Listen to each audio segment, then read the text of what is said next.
So in this one, I'm going to learn how to take things like 1 minus x squared over 2 factorial plus x to the 4th over 4 factorial minus x to the 6th over 6 factorial plus dot, dot, dot. We want to make this into sigma.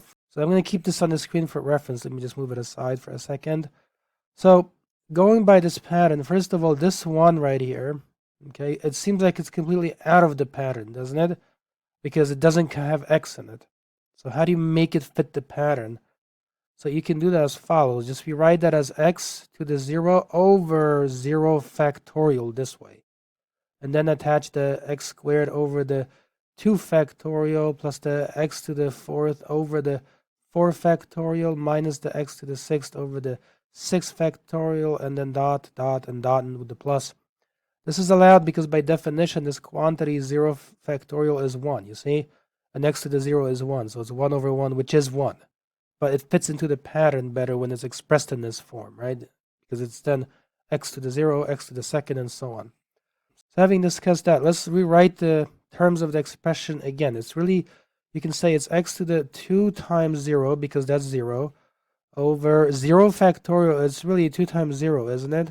Like this. It's the same thing as writing 0, because 2 times 0 is 0. Why do I want to write it this way? Because you see, look at the next term. It's x to the 2nd, but 2 is really 2 times 1, isn't it? And then in the bottom, when we say 2, it's really 2 times 1 also, like this. And the next term then would be a plus, and then it is x to the 4th. But it really, we should see it as 2 times 2. We're looking for patterns, for things that do not repeat, and for things that do repeat. And in the bottom, the 4 factorial, you can imagine it's really 2 times 2 factorial, like this. And that minus x to the 6th, so that it fits into a pattern, you want to see it instead as, say, 2 times 3, because that's equivalent to 6. And of course, in the bottom, we really just have 2 times 3 with the factorial this way right here, okay? And then plus dot, dot, dot to continue the pattern. Key observations, you have to know these. This is a 2, this is a 2, this is a 2, this is a 2, this is a 2, this is a 2. This is a 2, this is a 2. Do you see how the 2 is present everywhere? That's important because that tells you it's a constant. That means when you write your sigma is going to be present as a constant. Another really key observation right here. 0, 0, 1, 1, 2, 2, 3, 3, and then likely, forever to the right in that same pattern. So like this value here goes from 0 to 1, and then it goes from 1 to 2, and then the 2 turns into a 3.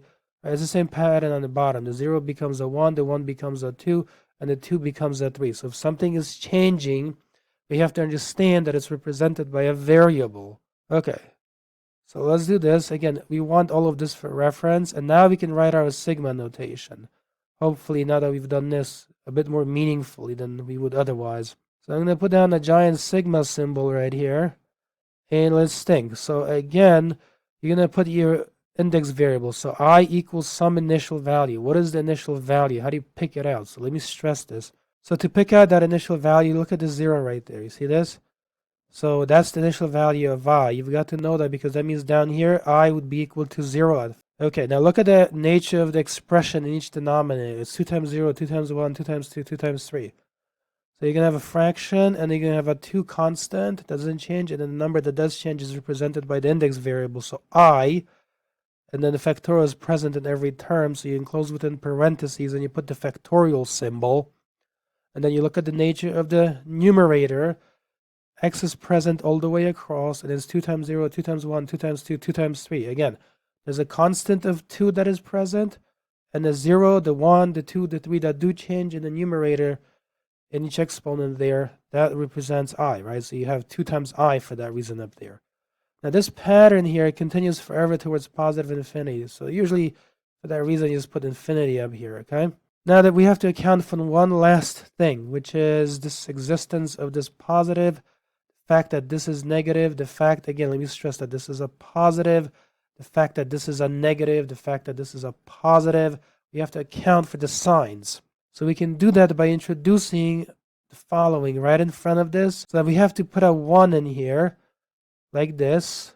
But the question is, should it be positive? Should it be negative? What's the exponent on it? All of these things have to be understood. So you cannot make this a positive 1 because that will not flip the signs. So we know this should be negative for that reason. The question is, what's the exponent on it? Again, you have to have an exponent. Why not? Because look at the first term, it has to be positive. Well, if you just leave -1 multiplying this, then it's going to be a negative. And the second one would be negative, and the third would be negative. You cannot just have a -1. You have to, in other words, make the -1 change from a negative to a positive value, from a positive to a negative. So enclose it within parentheses and then exponentiated.